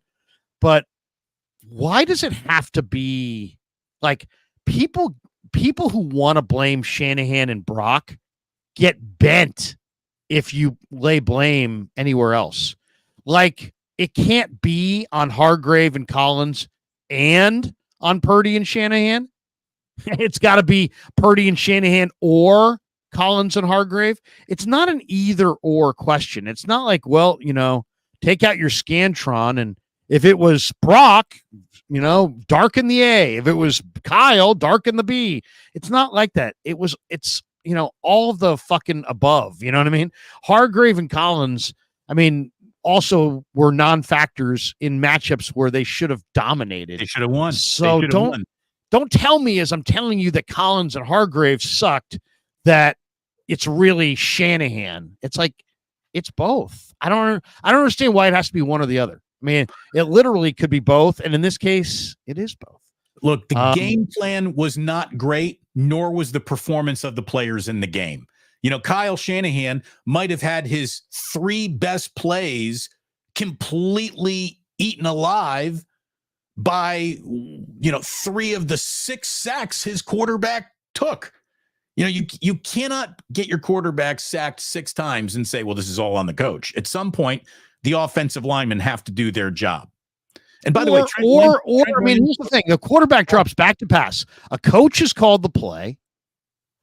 An offensive line has to do the blocking, and the receivers have to get open, and the quarterback's got to deliver the ball accurately and on time.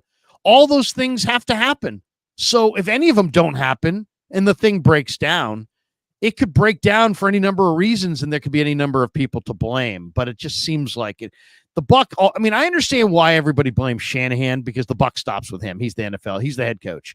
But like, Purdy played a pretty good game statistically, and I think when I rewatched it, I kind of felt like this guy threaded the needle all freaking day because his receivers are molasses. And where the hell is the speed? Like, the Niners put Christian on the IR on Saturday. Go get some speed. Garendo is big and fast, but he has no running back instincts. So you can't use him as a running back. And then you have Mason, who's ran 4.6 or whatever. He's not a speedster. And then Ayuk's not a speedster. Debo's not. Kittle's not. Jennings so you have no speed. Where's the speed? They have no speed. They don't have. Look at Minnesota. They have Jordan Addison. He runs fast. They've got Jefferson. He runs fast. They've got Naylor. He runs fast. They've got speed. Other teams in the league, the Rams this week, yes, they have Puka. Yes, they've got Kupp. They've got Tutu Atwell. He runs 4.2. The Niners don't have that speed, and I really think it's starting to burn them. They So got which to is have it? more speed on the field So than they which have is right it? now. Do they have the best collection of weapons in the league, or are they slow? Because you can't be both, right? Well, it's a good collection of weapons, but they're power-based weapons. They're all power-based. Kittle is a blocker and a power-based receiver. Debo is a power-based runner and not much of a receiver. He's kind of a jack of all trades. Ayuk's a decent speed, but he looks like he's lost more than a step since last year. He doesn't look quite as fast. And they didn't have a deep threat last year, and that's why they went after Cowing. So I don't know. I'm not seeing the separation. I went back and looked at that and said, how many balls did Purdy complete today where the guy was actually truly open, where there wasn't somebody within an arm's length right there. Right. And Damon, it was like less than 4 or 5 times all day. I mean, he threw the ball into ridiculously tight windows all day long and completed almost 80% of his passes, despite all these exotic blitzes and despite the fact that Minnesota's pretty good on D. So, and this is why I think Purdy played okay. I'd put this more on the players. The line of scrimmage, Shanahan. This is why coming from behind is hard for the 49ers, because coming from behind just suggests, in its very nature, you have to catch up now. You're going to have to run faster than the guy who is leading the pace.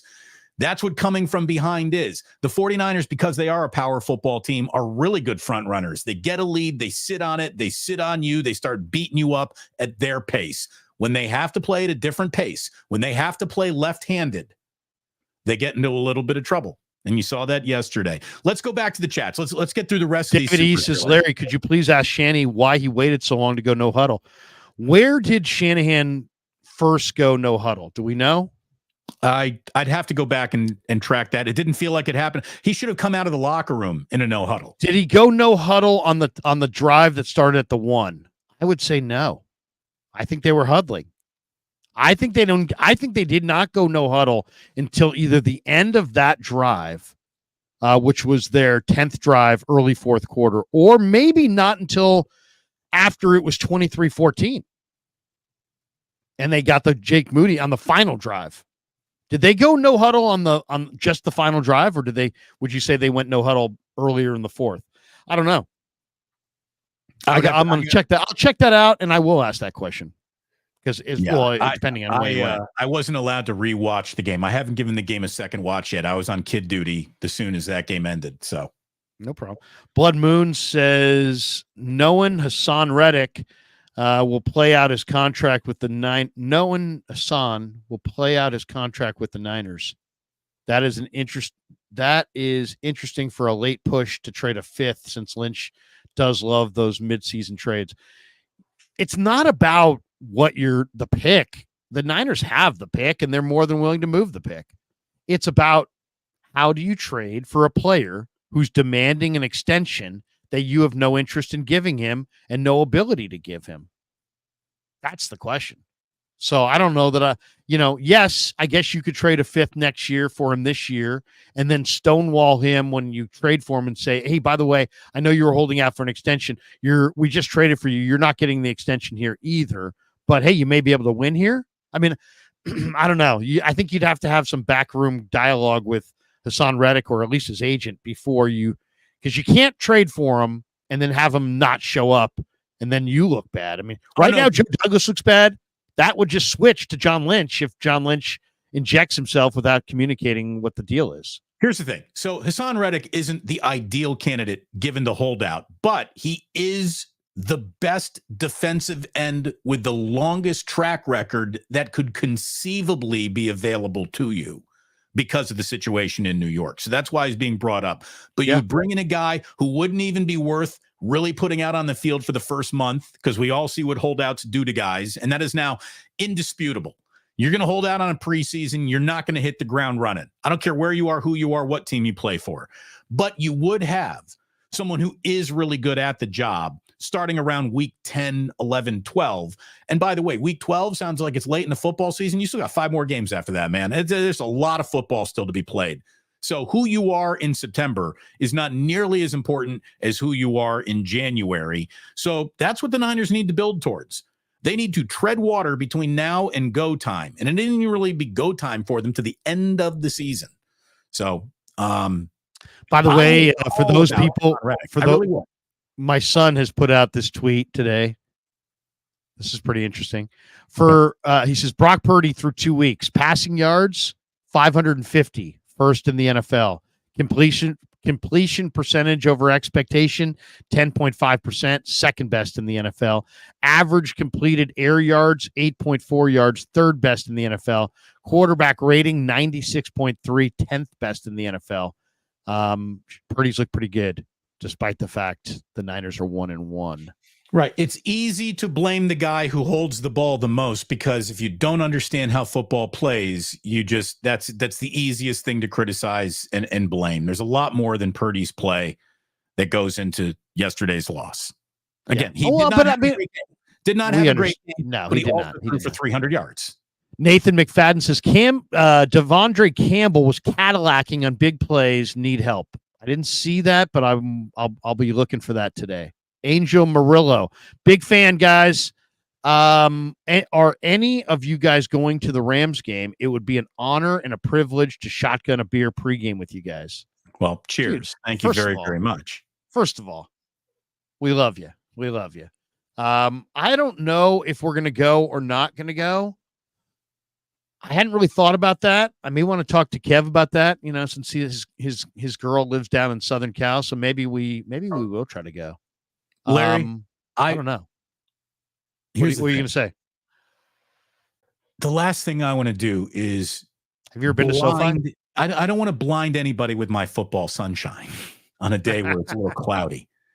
I just had one of the single greatest weekends in my football life, Larry.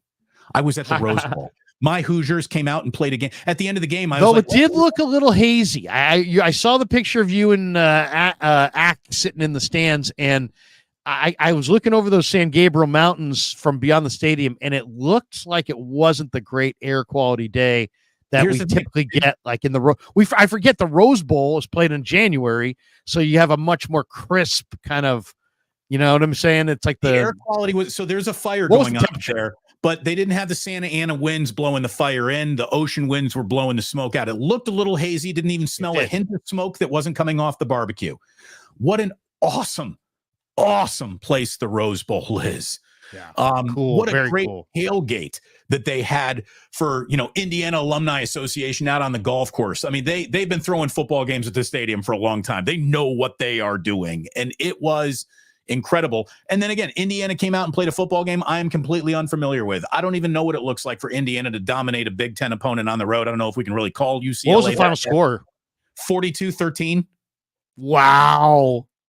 I almost bet UCLA, and I'm like, no, I can't bet UCLA because UCLA's defensive coordinator moved on, and I've heard they're just a joke defensively. At the end of the game, I'm like, I don't know what to do with my hands. What do we do? What do we celebrate? No, what do we do? What do we do? I've never been at a football game where Indiana just came out and fucking whooped somebody like that in my life. We've had a good football team for 3 weeks. It's been a great 3 weeks. And it was awesome. God, Pasadena and the Rose Bowl are special. I'll talk about it a lot at 11 o'clock on my show, but it was an awesome. I just had one of the greatest football weekends of my life. It was awesome.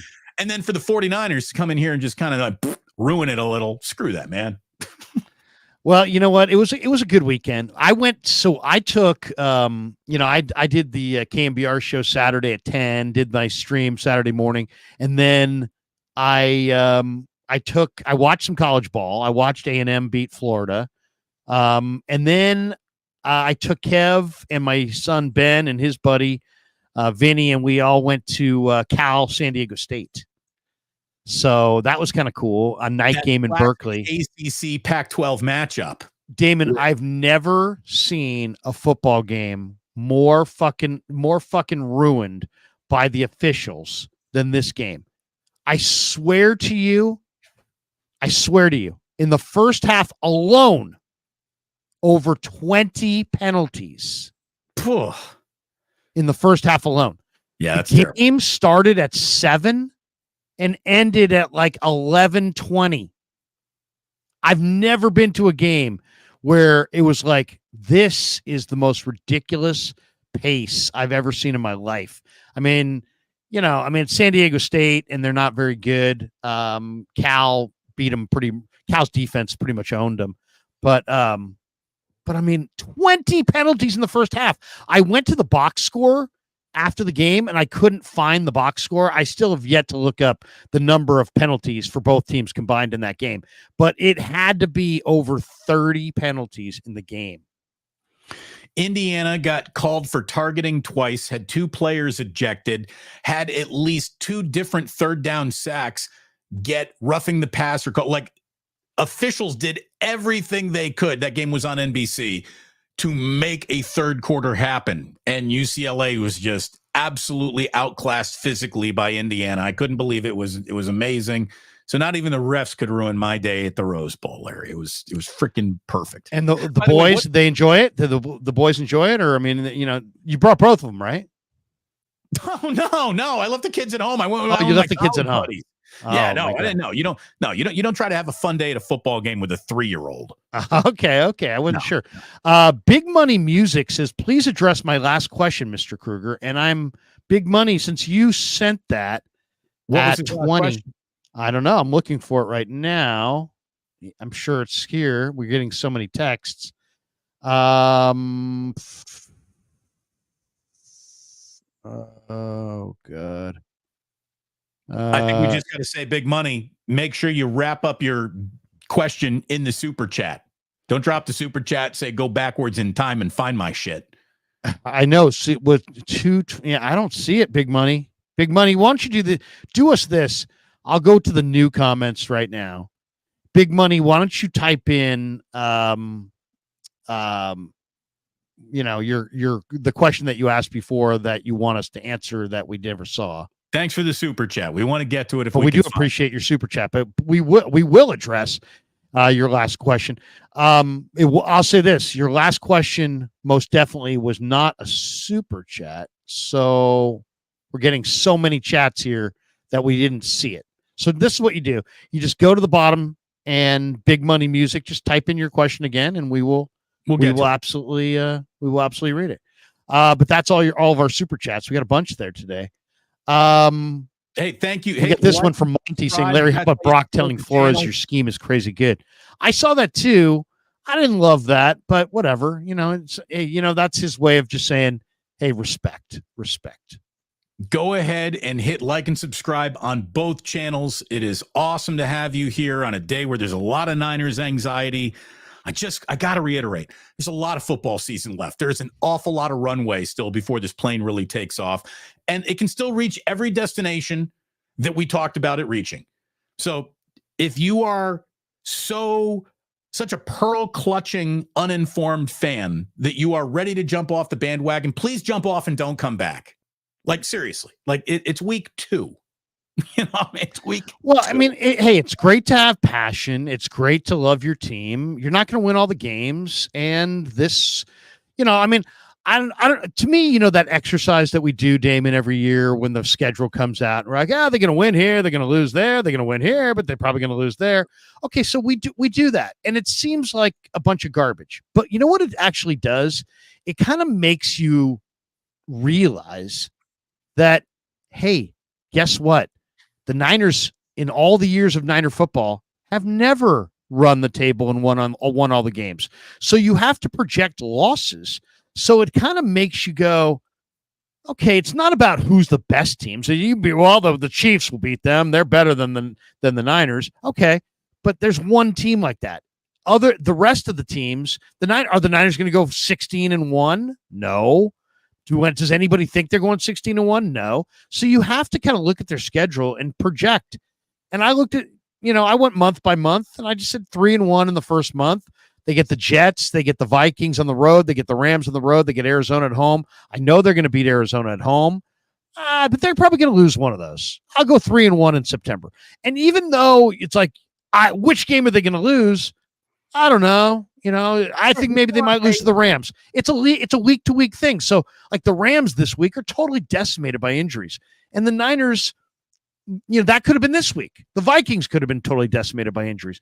So it's a week-to-week league.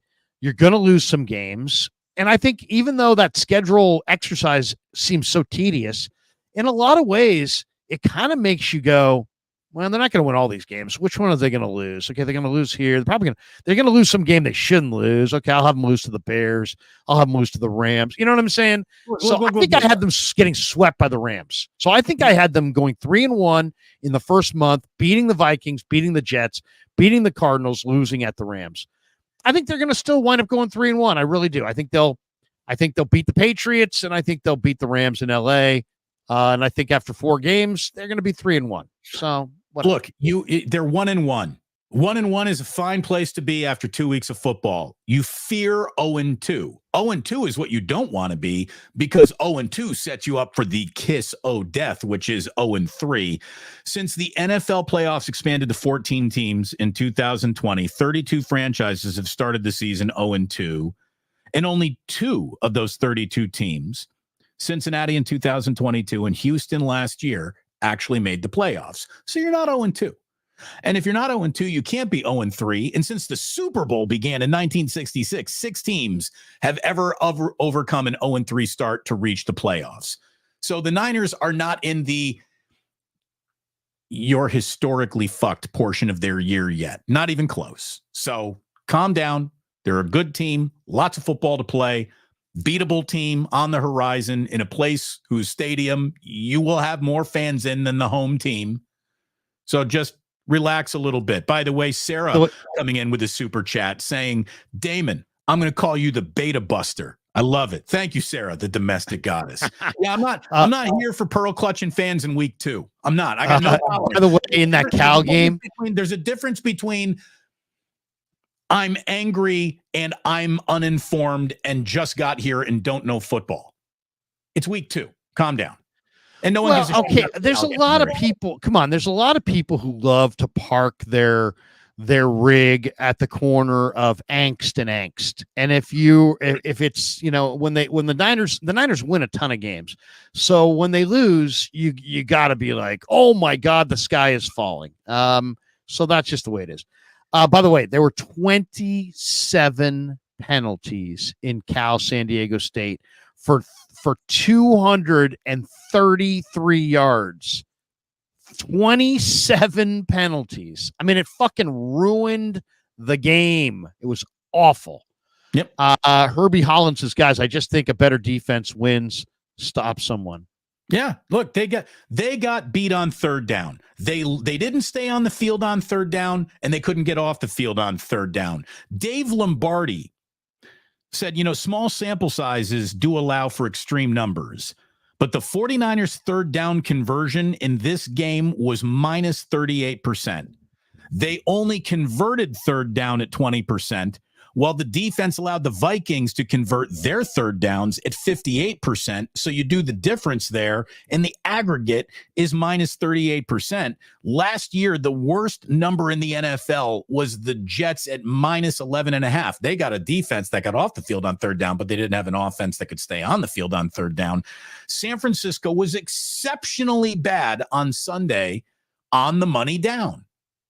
That's right. Yeah. I mean, if you really want to say, where does it all come down? You can see the block punt, the big play, the 97-yarder, yada, yada, yada. Third down. They couldn't get off the field, and that's why they had no time to get their shit together at the end of the game. The clock expired, and they didn't go fast enough.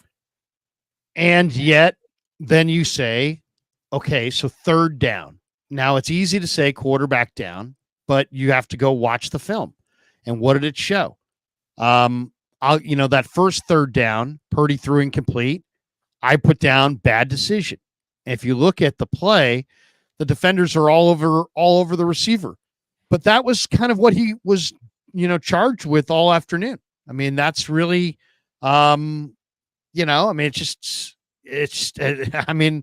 the way it goes. I mean, sometimes his receivers, I don't think got separation. I would dare anybody to watch that film again and tell me that the receivers had a good day. I don't think the receivers had a good day at all. I think the receivers got their lunch handed to them by Minnesota. I mean, it was, I'll tell you the other one that was really frustrating is on that second possession, 3rd and 5 from the 50, Brock throws incomplete. Major late hit on the defense. The guy body slammed him into the ground a good second and a half after the ball came out. No call at all. No call at all. So, and then of course that was one play before they got the punt blocked. But yeah, they weren't good enough on 3rd down. Just as simple as that. I mean, they weren't good enough on 3rd down all day. They didn't convert enough. He had a couple that he converted early to Kittle, but yeah, they weren't good enough on 3rd down. But I think if you watch that thing again, you'll see, man, the Niner receivers didn't get very much separation. Here's the deal. The big money players didn't have big money games. Brandon Ayuk, you're now one of them, so you got to be better. Trent Williams, you are one of them, and you did not have a good game yesterday, Trent. Full stop. Measuring up to just standard left tackle, you didn't have a good day. Measuring up to Trent Williams, you were god-awful. So excessive. Yeah, he didn't play well either. Excessive 03 says, run the ball, Kyle. Why do we start with all pass? Well, it's one of those, if you pass on 1st down and you're incomplete, then what are you just going to take $2 into the line and punt? You're going to try to convert a 1st down, and that probably makes you pass on 2nd down. And then if you don't get anything, then you're going to pass on 3rd down. So I understand how they came out pass. My bigger complaint would be later in the game when you've got Mason rumbling for 5 yards a carry. I mean, think about just think about the downs in this game where the Niners felt tremendous pressure. All those 3rd and longs. The 3rd and longs were pressure moments. But think about the times where Mason had a 1st down run and you're looking at 2nd and short. 2nd and short is all the pressures on the defense. And it seemed like they just never, even though they had Mason and he was running effectively, they just weren't putting the Vikings into a lot of 2nd and shorts, and they were opting to pass. So, yeah, I mean, I look at the box score at the end of this game, and I'm like, what the fuck? The Vikings, first of all, this game was never out of hand. This game, the Niners trailed 13-7 at half, so they were down 6. Okay, then Minnesota scored another touchdown. They were down 13. That's the most they were ever down. It wasn't like they were down more than 2 touchdowns or something like that. This game was always close. Minnesota had 26 passes, 24 runs, total offensive balance. Niners had 25 runs and 36 passes. They did not maintain as much offensive balance. By the way, Herbie comes back in here, Larry, saying, I agree, Damon, but 10 minutes to go and Sam Darnold, you stop him, you get the ball, that's all. Yeah, they couldn't get off the field. Sam Darnold beat the Niners on 3rd down when it mattered most, when they were looking to kill clock in the 4th quarter, and he got the job done. He did. Sam Darnold hit his layups when he had to, and he had like 2 or 3 big passes on the day, and it feels like he hit all of those too. The busted play that was the open touchdown to Naylor, which was, Chavarius Ward's maybe worst snap as a 49er. He totally got lost in the sauce. Obviously, you don't want 2 safeties covering Justin Jefferson. There's your 97-yarder. And then he uncorked a beautiful ball to Naylor again in that 4th quarter run where they couldn't get off the field. That was a 3rd down play, and he was awesome. So, no, I kind of agree. Even though Herbie here, I think, is totally right. A lot of the people that are like, looking for clicks will filibuster on Brock sucks. He's not the guy. Shanahan sucks. He's not the guy.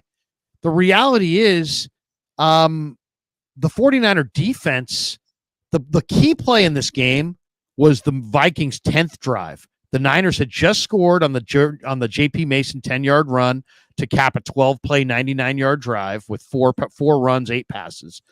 It was 20-14. Niners were within 6. There was 10-16 left on the clock.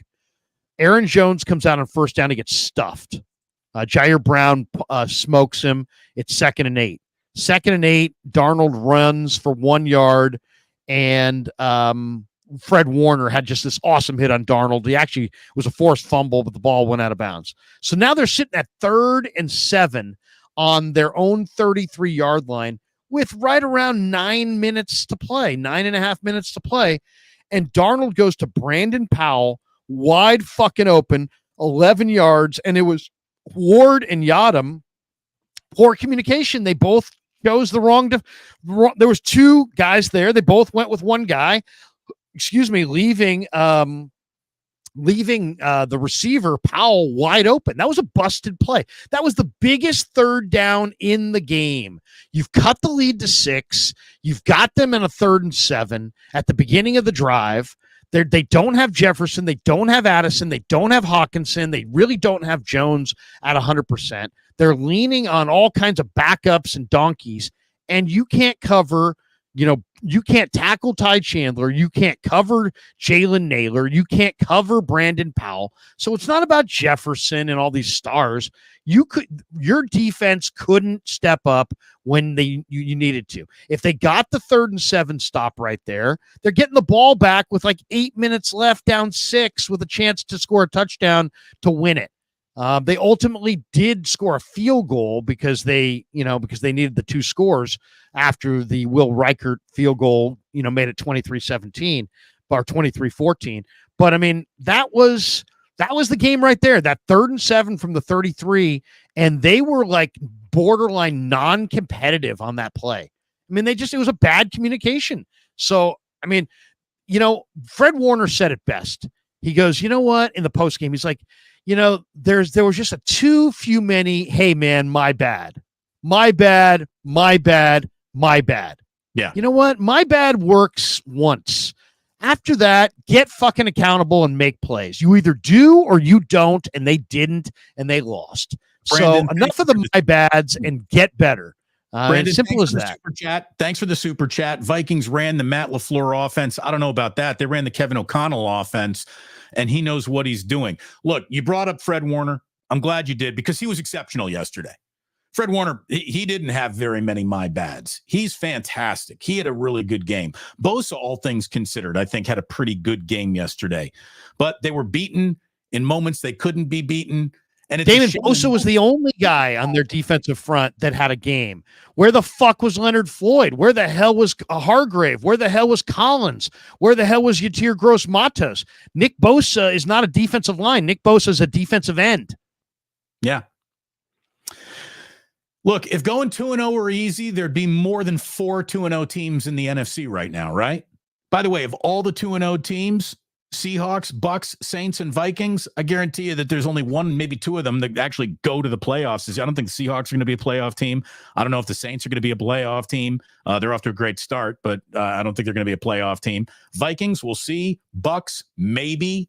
The 0-2 club is more fascinating than the 2-0 club. It really is, because the 0-2 club has got 9 members in them, with the Rams, Ravens, and Bengals. You told me one of those teams gets 0-2. Okay, somebody got hurt. The Rams are, they're 0-2. But Ravens and Bengals too. It's shocking to see all 3 of those teams, which were preseason darlings, right, go into the 0-2 club. The Broncos are 0-2. They got a rookie quarterback, just getting them on the job training. They don't give a shit.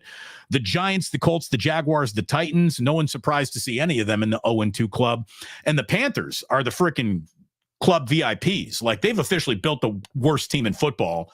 The Panthers might go like... The New York Giants are bad, too. Yeah. Did you see, by the way, Malik Neighbors, how many targets they targeted him? It was like 17 or 18 targets. I mean, he is like fantasy guru. But, Giants are bad for sure. They're 0-2. Carolina's really, really bad. The Rams are going to be bad because the Rams are really thin. And now they've gotten significant injuries already. So I think the Rams are going to be a bad team this year for sure.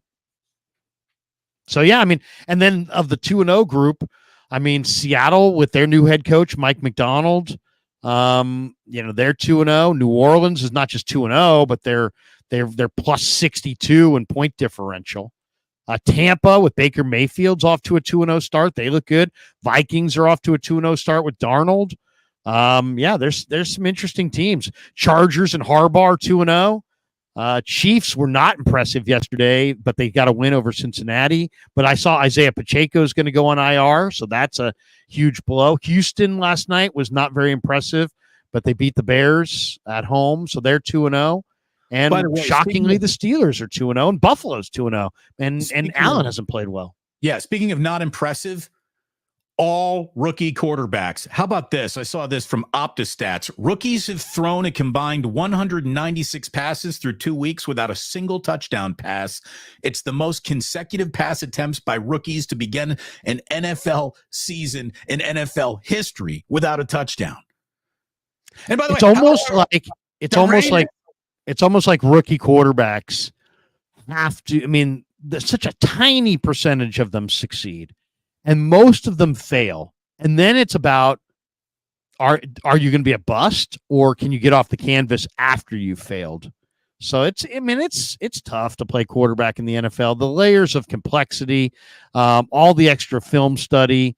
You get this false sense of security in the preseason because everything's so vanilla and nobody's scheming to beat anybody. And you're like, wow, this is, I played pretty well in the preseason. Oh yeah, but it's a totally different level in the regular season. You're getting pre-snap looks that don't match with the post-snap. And just, they're going to challenge you mentally, physically, and emotionally. And how many guys are ready for it? How many guys are in good enough teams to survive the adversity? Most of the best young quarterbacks go to bad teams, right? So there's that uphill battle as well. Gabriel ceases. Most people that are overreacting are watching Grant, and we got this one saying Big Money Music saying, hey, here you go, donation. Thank you, Big Money. Yeah, no question there. But we got this one. Monty says, Larry, you said we need speed. Why don't we bring up Terrace Marshall, 4'3", big body? It could be coming. They don't have enough speed. I'll say this. The prevailing thought I had on the rewatch was not about Kyle or the offensive line or Brock. It was about these fucking huge name stars don't separate for shit. That's the facts. The only guy that got any separation at all was Kittle. Kittle should not be getting more separation than Ayuk. And you paid Ayuk a ton, he's not separating. You pay Debo $28 million, he doesn't separate. Cowing separates, he doesn't get on the field. JJ runs 4.7, he doesn't separate. Brock Purdy is throwing damn accurate, but he's throwing to guys that have coverage draped all over them. That's the prevailing thought that I had watching this thing. And I'm not here to alleviate blame on Brock. He had 2 turnovers, and Damon said it. Quarterback is third down's the quarterback down. They were 2 for 10. He has to own it. He does own it. But to me, the overarching theme was nobody was open. Nobody was really open the way Naylor was open, the way that, Jefferson got open. Nobody was open. Nobody had that kind of separation. So at any point in the game, very frustrating to watch. The point there that CJ Gray makes is a point that if he is right, the Niners are in trouble. Our weapons are zone players. We'll find out, right? Here, CJ, and CJ's an awesome guy. Yeah. CJ, thank you. And CJ has called in before. He's a big fan from the other side of the country.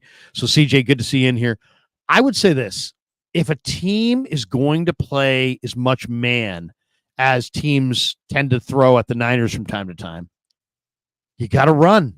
When the defenders turn their back on the quarterback, you have to take those rushing lanes. He did it once the last 2 games. The last 2 games, week 1, Purdy ran once for 11 yards. And in this game, I think he might have run twice, but only one was a real true run. Let's see. He ran twice for 12 yards. Yeah, exactly. One of them was a 1-yard run where he just dove forward.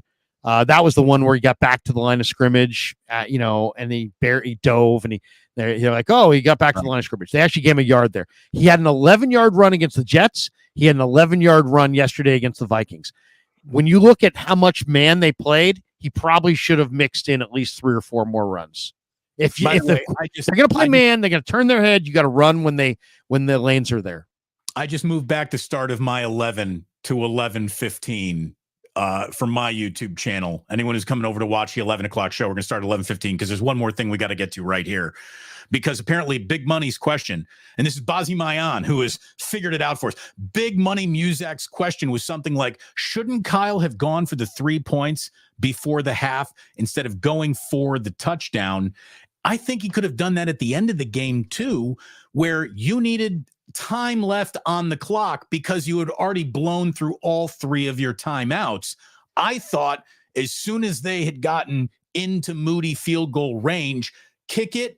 And then you can't really depend on we have declared that we're about to have an onside kick. And first of all, that onside kick sucked. I don't know what Moody was doing there. He didn't have the ball. Can we go back to his question though? What's he talking about? Is he talking about the Purdy to Kittle for 7 yards? I think what he got here was before the half. Forget the half. What he mean is here, the Niners needed.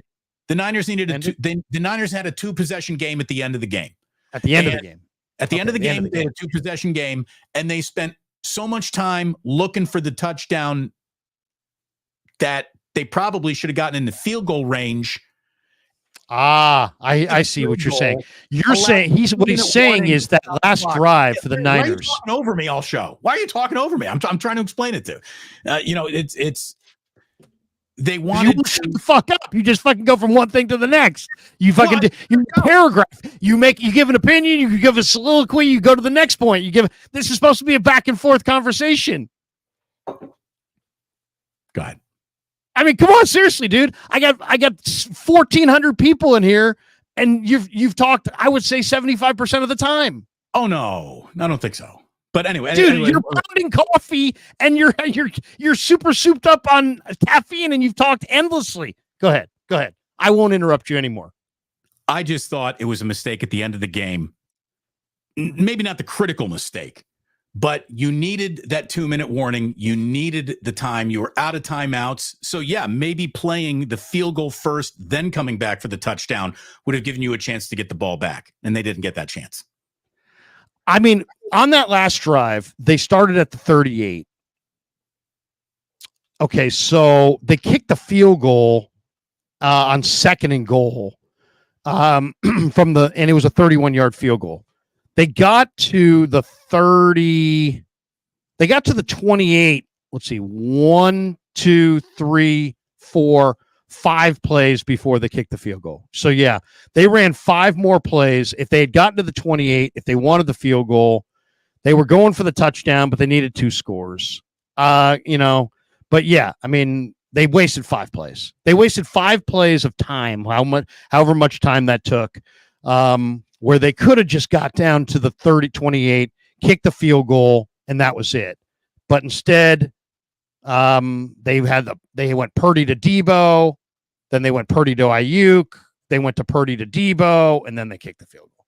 So yeah, I mean, they could have kicked the field goal earlier to make it 23-17, but then it was still going to be, they still had to give the onside kick. And once you're leaning on an onside kick, come on. I think onside kicks don't, the success rate's really low. Whatever that onside kick was too, Moody, he had the ball flat. He kicked it sideways. He tried to go I'm going to go this way. No, I'm going to go that way. I hate the new onside kick rule. I hate it. I don't like that at all. Yeah. Well, it's makes it like a 2% chance. So there you go. I mean, I think the numbers are going to show that the onside kick is pretty much. Oh, and it was Wishnowsky that kicked the onside. It wasn't even Moody. It was Wishnowsky who did it. Well, it was bad. Either way, I don't care who kicked it. Ball didn't even go 10 yards, which means it sucked. Yeah. Yep. Pretty much. Hey, at least Ramos hit an Oppo splash hit. At least you got that if you're a Giants fan. That might be the high water mark of the entire Giants baseball season. An opposite field splash hit has finally happened. Where were you when it happened? And I don't know if you saw this, but I mean, now there's this big controversy about the guy who in the Cove who, the Giants, offered him X and he wanted more for the ball and he didn't give the ball back. And now Baggerly's ripping the guy. And it's like, first of all, the team has lots of money. Okay. The Giants made $500 million this year, and they're bad. The product's not very good, and they made $500 million. And they made $500 million last year, and they have no mortgage on their stadium. And they're making so much money that I mean, literally they could probably feed the world with the money that they're making. And you're going to complain because some guy in a kayak who camps out in the cove on his own dime, on his own, got a ball and didn't give it to you for whatever you were offering. I don't know. Maybe you offer him a few more bucks. I mean, it's like, I get it. In an ideal world, he should be such a fan that he should just be like, "Hey, Elliot Ramos, I love you, and I'm a Giants fan. Here's your ball." But come on, man, it cost $300 to take a family of two to a baseball game. It costs like $1,000 if you take a family of four. You know what? They can pay this guy. They can pay this guy some money, and instead of ripping the guy from the cove, McCovey Cove Dave is somehow what, this guy's selfish, or he wants too much. How about just, I don't know, if you really need the ball, give him some money, or give him some tickets, or you got an endless amount of tickets and gear and rooms and of stuff, and you can't pay this guy. And it's like, instead you've got your beat writer like bad mouthing him on Twitter. I mean, the Giants are so lost. It's almost comical at this point. What they're really mad about is just ridiculous. You have $19 million a year for Jung Hoo Lee, but you can't cut a deal with, McCovey Cove Dave or whatever. That's ridiculous. It really, really is ridiculous. Sometimes Larry and I, sometimes, mommy and daddy fight, daddy and daddy fight here. I don't know which one of us is the mommy. So, sometimes parents fight, but that's okay. We're good. Don't you worry about that. Really enjoy your show together. Keep up the good work. Go Niners from Atlanta. Jack Parada coming in there. Thank you, Jack. Appreciate that. I do got to get rolling here, Larry. I do. We're in my show time. I got to get going. I pushed it back to 11:15. It's going to be an interesting week, man. It's going to be a very interesting week with the Niners, who have to, move on to a team they're familiar with.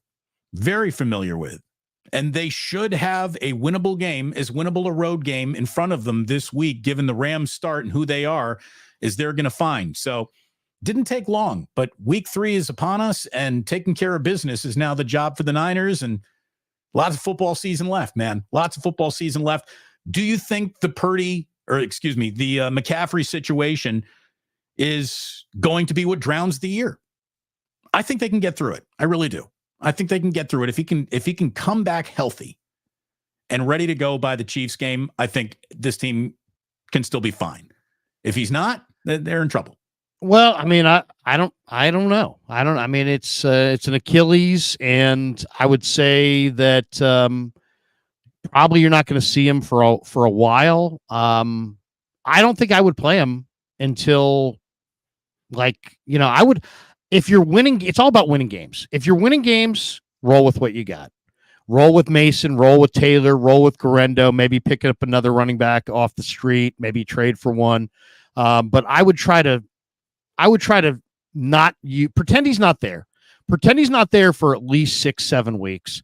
And then if you get to Kansas City in week 7 and he's feeling better, maybe you give him a go. But realistically, if you said to me, what has he got? I would guess he's got 4 or 5 games in him. So I'd want those games to be the Super Bowl and the playoffs. So I think I'd like to hold him all. If I'm winning games, I'm going to hold him out as long as possible. I will say this, though. This Rams team has been outrushed by 258 yards in the first 2 games. So this is going to be, and they've given up 5 yards a carry in both games to start their year. So this is going to be another JP Mason game, and he just went for 100 yards the last 2 weeks. So we'll see if he can keep it rolling. But they may have to go get another back. I would hold off on McCaffrey, though. I don't think I would put him out there at least until week 7 at the earliest, and I would try to hold him out even longer. I'd like to hold him out until like week 12, week 13, week 14. Hold him for the stretch run if you can. Continue to win with other backs. That would be my plan. We'll see. We'll see if they can do it. They have another, they lost Mitchell, so that hurts a lot. They had Mitchell, maybe that would have been, maybe they could have gotten through the year without doing anything. Now they're probably going to need to go get somebody. Thanks to everyone for watching. Thanks to everyone for hitting like and subscribe to both channels. Thank you for supporting what we're doing. I believe this, whatever we did here, Larry, was the largest sports talk radio station in San Francisco while we were doing it. So we appreciate you supporting us very, very much. And thanks to Sam's Chowder House once again. A little calming clam chowder could be exactly what you need to get through your week. Maybe there it is. Oh, that's better. Look at how everything just got better, Larry. Everything just got better. Look at our friends. Look at that lobster roll. Everything just got better. Look at the beauty of that. Look at that claw. Look at that view. Everything just got better. Look at that splash. Look at that logo. I feel better. All right. Hey, everybody have a good day. Peace.